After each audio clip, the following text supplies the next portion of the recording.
وما ادراک ما لیلۃ القدر، اور تم کیا جانو کہ لیلۃ القدر ہے کیا۔ نحمدہ ونصلی علی رسولہ الکریم، اما بعد فاعوذ باللہ من الشیطان الرجیم، بسم اللہ الرحمن الرحیم، رب اشرح لی صدری ویسر لی امری واحلل عقدۃ من لسانی یفقہوا قولی۔ السلام علیکم ورحمۃ اللہ وبرکاتہ۔ ناظرین، آخری عشرے کی ایک خاص خصوصیت یہ ہے کہ اس میں ایک ایسی رات ہے جو 1000 مہینوں سے زیادہ بہتر ہے، یعنی اس رات کا عمل 1000 مہینوں کی عبادت سے زیادہ بہترین عمل ہے۔ یعنی ایک شخص اگر 1000 مہینے عبادت کرتا رہے اور دوسری طرف اس کو اگر یہ رات نصیب ہو جائے تو اس کی خوش قسمتی کے کیا کہنے، کیونکہ اس ایک رات میں وہ جو کچھ کرے گا وہ اس کی اس ساری عبادت سے زیادہ افضل ہوگا۔ قرآن مجید میں اللہ سبحانہ وتعالیٰ نے ایک پوری سورت اس رات کے بارے میں نازل فرمائی ہے، سورۃ القدر۔ اللہ تعالیٰ فرماتے ہیں انا انزلناہ فی لیلۃ القدر، بے شک ہم نے اس کو یعنی قرآن مجید کو لیلۃ القدر میں اتارا۔ وما ادراک ما لیلۃ القدر، اور تم کیا جانو کہ لیلۃ القدر ہے کیا۔ لیلۃ القدر خیر من الف شہر، لیلۃ القدر 1000 مہینوں سے زیادہ بہتر ہے۔ گویا اس رات کی فضیلت اس بنا پر بھی ہے کہ اس میں قرآن مجید نازل کیا گیا۔ قرآن مجید سب سے عظیم ہستی کی طرف سے آیا، یعنی اللہ سبحانہ وتعالیٰ کا کلام، سب سے بہترین انسان یعنی محمد صلی اللہ علیہ وسلم پر نازل کیا گیا، سب سے بہترین مہینے رمضان میں نازل کیا گیا، سب سے بہترین رات یعنی لیلۃ القدر میں نازل کیا گیا، کہ اس ایک رات کا عمل 1000 مہینوں سے زیادہ بہتر ہے۔ اور مزید یہ کہ تنزل الملائکۃ والروح فیہا، اس میں فرشتے اترتے ہیں، ملائکہ اترتے ہیں، اور روح یعنی جبریل امین اترتے ہیں۔ سلام ہی حتی مطلع الفجر، یہ رات سراسر سلامتی کی رات ہے یہاں تک کہ فجر طلوع ہو جائے۔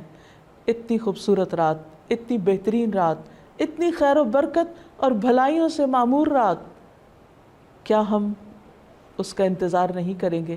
کیا ہم اس کو پانے کی کوشش نہیں کریں گے اور اس کے لیے مزید طلب اور تڑپ بڑھائیں گے نہیں؟ خوش قسمت ہے وہ جو اس رات کی بھلائی پا گیا، اور بدقسمت ہے وہ جو اس رات کی خیر سے محروم رہ گیا۔ اس لیے ہمیں آج سے ہی اس بات کا تہیہ کر لینا چاہیے کہ انشاءاللہ ہم آخری عشرے کی سب راتوں میں عبادت کریں گے اور پچھلے 2 عشروں کی نسبت زیادہ کریں گے، تاکہ ہم اس رات میں نیک عمل کر کے اپنے نامہ اعمال کو بہتر بنا سکیں۔ اس رات کی تلاش میں اگر پورا عشرہ بھی عبادت کرنا پڑے تو کوئی مشکل کام نہیں، کوئی گھاٹے کا سودا نہیں، بلکہ نفع ہی نفع ہے، کیونکہ یہ رات جو خیر و برکت کی رات ہے، جس کو مل گئی اس کی خوش قسمتی کا کیا ٹھکانہ۔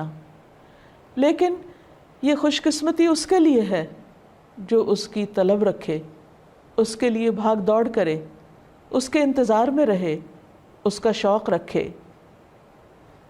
یہ رات جس میں فرشتے اترتے ہیں، اس کے بارے میں نبی صلی اللہ علیہ وسلم نے مزید وضاحت کی، فرمایا، حضرت ابو ہریرہ سے روایت ہے کہ ان الملائکۃ تلک اللیلۃ فی الارض اکثر من عدد الحصی، بلا شبہ اس رات کو زمین میں فرشتوں کی تعداد کنکریوں سے بھی زیادہ ہوتی ہے۔ اور پھر فرشتے جب اترتے ہیں تو ایک خاص قسم کا ماحول پیدا ہو جاتا ہے، ہر طرف نیکی کا دور دورہ ہوتا ہے، ایک خاص روح ہوتی ہے اس رات میں۔ اس لیے ہم سب کو اس سے بھرپور فائدہ اٹھانا ہے، کیونکہ ایک اچھا عمل 1000 ماہ کے عمل سے بہتر ہے۔ حضرت انس سے روایت ہے کہ رمضان آیا تو رسول اللہ صلی اللہ علیہ وسلم نے فرمایا، ان هذا الشهر قد حضركم وفيه ليلة خير من 1000 شهر من حرمها فقد حرم الخير كله ولا يحرم خيرها الا محروم، کہ لوگو یہ مہینہ جو تم پر آیا ہے اس میں ایک ایسی رات ہے جو 1000 مہینوں سے بہتر ہے۔ جو شخص اس سے محروم رہا وہ ہر بھلائی سے محروم رہا۔ اس رات کی سعادت سے صرف بد نصیب ہی کو محروم کیا جاتا ہے، یعنی حقیقی معنوں میں بد نصیب وہ ہے جو اس رات کی عبادت سے محروم رہے، اس رات کی خیر سے محروم رہے۔ لیلۃ القدر آخری عشرے کی کوئی بھی رات ہو سکتی ہے، لیکن نبی صلی اللہ علیہ وسلم نے خاص طور پر طاق راتوں میں اسے تلاش کرنے کا حکم دیا ہے۔ ابن عمر کہتے ہیں کہ رسول اللہ صلی اللہ علیہ وسلم نے فرمایا، التمسوها فی العشر الاواخر یعنی لیلۃ القدر فإن ضعف أحدكم أو عجز فلا يغلبن على السبع البواقی۔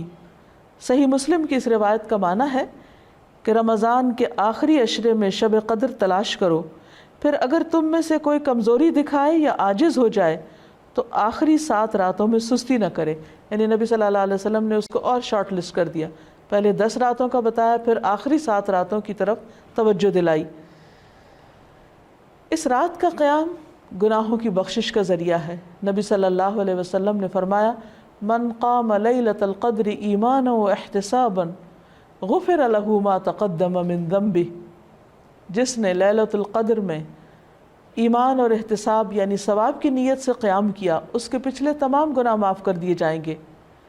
اس سے یہ بات بھی پتہ چلتی ہے کہ اس رات کی سب سے افضل نیکی قیام کرنا ہے، یعنی اللہ تعالیٰ کے حضور کھڑے ہو کر زیادہ سے زیادہ قرآن مجید پڑھنا، یعنی نماز کی حالت میں، یا سننا ہے۔ اسی طرح اس رات میں شور ہنگامے، لڑائی جھگڑے، فضول اور لغو گفتگو سے بھی پرہیز کرنا چاہیے۔ عام طور پر ہوتا یہ ہے کہ جب لوگ مساجد میں اکٹھے ہوتے ہیں یا کچھ گھروں میں اکٹھے ہو کر اجتماعی طور پر قیام اللیل کا اہتمام کرتے ہیں تو پھر بعض اوقات تھکاوٹ ہونے کی صورت میں چائے کا دور چلتا ہے یا پھر گفتگو شروع ہو جاتی ہے، تو ہو سکتا ہے کہ وہی دعا کی قبولیت کا وقت ہو۔ اس لیے پوری رات میں انسان اپنے آپ پر خوب چیک رکھے، نظر رکھے کہ وہ عبادت کے سوا کسی اور چیز کی طرف دھیان نہ دے، اگر کوئی اور کر رہا تو اس کو بھی سمجھائے۔ اس سلسلے میں ایک حدیث ہے، عبادہ بن صامت سے مروی ہے کہ نبی صلی اللہ علیہ وسلم ہمیں شب قدر کی خبر دینے کے لیے تشریف لا رہے تھے کہ 2 مسلمان آپس میں جھگڑا کرنے لگے۔ اس پر آپ صلی اللہ علیہ وسلم نے فرمایا، میں آیا تھا کہ تمہیں شب قدر بتا دوں، لیکن فلاں اور فلاں نے آپس میں جھگڑا کر لیا، پس اس کا علم اٹھا لیا گیا اور امید ہے کہ تمہارے حق میں یہی بہتر ہوگا۔ اس حدیث سے ہمیں 2 باتیں پتہ چلتی ہیں۔ ایک تو یہ کہ مسلمانوں کا باہم لڑائی جھگڑا، فتنہ فساد ان کو بہت سی خیر سے محروم کر دیتا ہے۔ ایک اور حدیث کے مطابق فساد اور باہمی تعلقات کی خرابی دین کو مونڈ دینے والی ہے، یعنی دین کا صفایا کر دیتی۔ وہاں کوئی ایمان اور تقوی اور خیر بھلائی باقی نہیں رہتی جہاں لوگوں کے درمیان باہم تعلقات اچھے نہیں ہوتے۔ اور یہاں ہم دیکھتے ہیں کہ نبی صلی اللہ علیہ وسلم اسپیسیفکلی یہ بتانے کے لیے آئے کہ کون سی رات لیلۃ القدر ہوگی تاکہ لوگ اس میں پوری طرح عبادت کر سکیں، لیکن لڑائی جھگڑے کی وجہ سے وہ علم آپ سے اٹھا لیا گیا۔ لیکن آپ نے یہ فرمایا کہ اسی میں بھلائی ہوگی۔ اس سے ہمیں ایک اور بات بھی پتہ چلتی، اور وہ یہ کہ نبی صلی اللہ علیہ وسلم انتہا درجے کی مثبت سوچ رکھتے تھے۔ وہ ہر اس موقع پر جہاں کوئی شخص پریشان ہو کر کام چھوڑ سکتا ہے یا ڈپریشن میں جا سکتا ہے، آپ اس موقع پر بھی ہمیشہ یہی بتاتے کہ اس میں بھی بھلائی ہے، اس میں بھی خیر ہے۔ اور ہم اگر غور کریں تو خیر نظر بھی آتی ہے۔ وہ یہ کہ اگر ہمیں یہ پتہ ہوتا کہ فلاں ایک رات لیلۃ القدر ہے، مثلاً بعض لوگ جیسے کہتے ہیں 27ویں کی رات یا کوئی اور رات، تو پھر ہم صرف عبادت اسی رات میں کرتے۔ اب چونکہ پتہ نہیں کہ کون سی رات ہے، تو اس ایک رات کو تلاش کرنے کے لیے ہم اور بھی بہت سی راتوں میں عبادت کر لیتے ہیں، جو یقینی طور پر ثواب اور اجر کا کام ہے۔ لیلۃ القدر اگرچہ یہ نہیں پتہ چلتا کہ کون سی رات ہے، لیکن اس کی کچھ علامات ہمیں بتائی گئی ہیں۔ وہ علامات کیا ہیں؟ احادیث کی روشنی میں دیکھیے، نبی صلی اللہ علیہ وسلم نے فرمایا، شب قدر کی صبح کو سورج کے بلند ہونے تک اس کی شعاع نہیں ہوتی، وہ ایسے ہوتا ہے جیسے تھالی، یعنی سورج نظر تو آتا ہے لیکن اس کی شعاعیں نہیں نظر آتی، یعنی سورج کا رنگ ایک طرح سے مختلف ہوتا ہے۔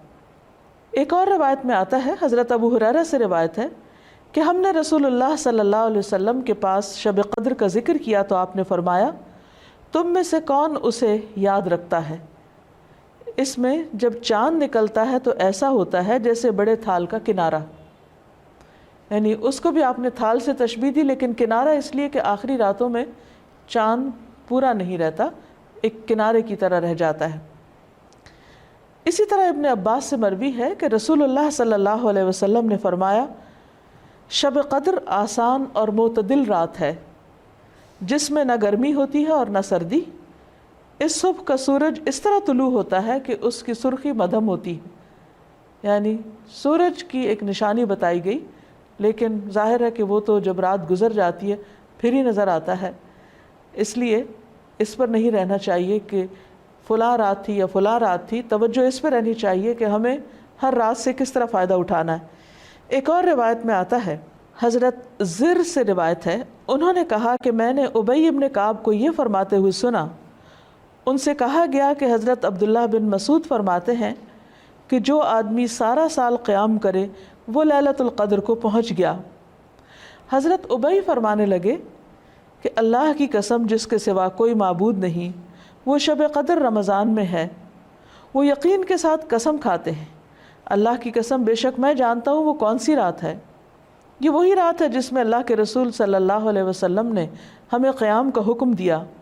اس رات کی صبح 27 تاریخ تھی اور اس کی علامت یہ تھی کہ سورج طلوع ہوا تو اس کی سفیدی میں شعاع نہ تھی، اور یہ ہو سکتا ہے کہ اس سال 27ویں رات ہو، لیکن یہ ضروری نہیں کہ صرف 27ویں رات ہی شب قدر ہو۔ ام المومنین حضرت عائشہ کہتی ہیں کہ میں نے پوچھا اے اللہ کے رسول صلی اللہ علیہ وسلم، اگر میں شب قدر پالوں تو اس میں کیا کہوں، یعنی کون سی خاص دعا مانگوں؟ آپ نے فرمایا کہو اللہم انک عفو تحب العفو فاعف عنی، اے اللہ تو معاف کرنے والا ہے، معاف کرنے کو پسند کرتا ہے، پس تو مجھے معاف کر دے۔ اس سے یہ پتہ چلتا ہے کہ اس رات بھی زیادہ سے زیادہ اللہ سبحانہ وتعالیٰ سے بخشش کی دعا کرنی چاہیے، معافی اور درگزر کی دعا کرنی چاہیے۔ اس کے علاوہ انسان قرآن مجید کی تلاوت کر سکتا ہے، اگر خواتین نماز نہ پڑھ سکیں تو ذکر اذکار کر سکتی ہیں، تسبیحات کر سکتی ہیں، اپنی غلطیوں کی معافی مانگ سکتے ہیں ہم سب، کیونکہ اللہ تعالیٰ بندے کی توبہ سے خوش ہوتے ہیں۔ ایک حدیث میں آتا ہے کہ نبی صلی اللہ علیہ وسلم نے فرمایا ایک آدمی گناہ کرتا ہے پھر کہتا ہے کہ اے اللہ میرا گناہ معاف کر دے، تو اللہ تعالیٰ فرماتا ہے کہ میرے بندے نے گناہ کا کام کیا اور اسے علم ہے کہ اس کا کوئی رب بھی ہے جو گناہوں کو معاف فرماتا ہے اور ان پر مواخذہ کرتا ہے، میں نے اپنے بندے کو معاف کر دیا۔ یعنی اللہ تعالیٰ اس بات سے خوش ہوتے ہیں کہ بندہ اللہ تعالیٰ سے معافی کی دعا مانگے۔ پھر اللہ تعالیٰ بخشش کا وعدہ بھی کرتے ہیں۔ رسول اللہ صلی اللہ علیہ وسلم نے فرمایا کہ شیطان نے اللہ عز و جل سے کہا مجھے تیری عزت اور جلال کی قسم، میں تیرے بندوں کو اس وقت تک گمراہ کرتا رہوں گا جب تک ان کے جسم میں روح رہے گی، یعنی جب تک وہ فوت نہیں ہو جاتے۔ اور اللہ تعالیٰ نے فرمایا مجھے اپنی عزت اور جلال کی قسم جب تک وہ مجھ سے معافی مانگتے رہیں گے میں بھی انہیں معاف کرتا رہوں گا۔ یعنی اللہ تعالیٰ کو معاف کرنا پسند ہے، اس لیے خصوصی طور پر لیلۃ القدر میں اپنے گناہوں کی معافی مانگنی چاہیے، کیونکہ اس میں قبولیت کی گھڑیاں ہوتی ہیں۔ اور استغفار کا فائدہ یہ بھی ہے کہ انسان عذاب سے محفوظ رہتا ہے۔ قرآن مجید میں آتا ہے کہ اللہ تعالیٰ ان کو عذاب نہیں دیں گے جب تک وہ استغفار کرتے رہیں گے۔ کوئی بھی انسان یا قوم اپنی کوتاہیوں، غفلتوں، گناہوں کی وجہ سے اللہ تعالیٰ کو ناراض کر دیتی ہے، لیکن اللہ تعالیٰ رب الرحیم ہیں، غفور الرحیم ہیں، وہ اپنے بندوں کو معاف کر دیتے ہیں۔ لہٰذا اس موقع پر ہمیں انفرادی توبہ کے علاوہ اجتماعی توبہ بھی کرنی چاہیے۔ قرآن مجید میں اللہ تعالیٰ فرماتے ہیں وَتُوبُوا إِلَى اللَّهِ جَمِيعًا أَيُّهَا الْمُؤْمِنُونَ، اے مومنو سب مل کر اللہ سے توبہ کرو، اللہ تعالیٰ معاف فرمانے والا ہے، خواہ انسان کے گناہ آسمان کی بلندیوں تک ہی کیوں نہ پہنچ جائیں۔ اور آپ صلی اللہ علیہ وسلم نے یہ بھی فرمایا کہ جو آدمی یہ بات پسند کرتا ہے کہ اس کا اعمال نامہ اسے خوش کر دے تو وہ کثرت سے استغفار کیا کرے۔ ایک اور روایت میں آتا ہے خوشخبری ہے اس کے لیے جو اپنے نامہ اعمال میں بکثرت استغفار پائے۔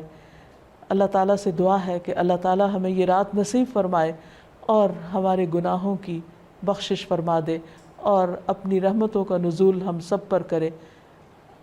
وآخر دعوانا ان الحمد للہ رب العالمین۔ السلام علیکم ورحمۃ اللہ وبرکاتہ۔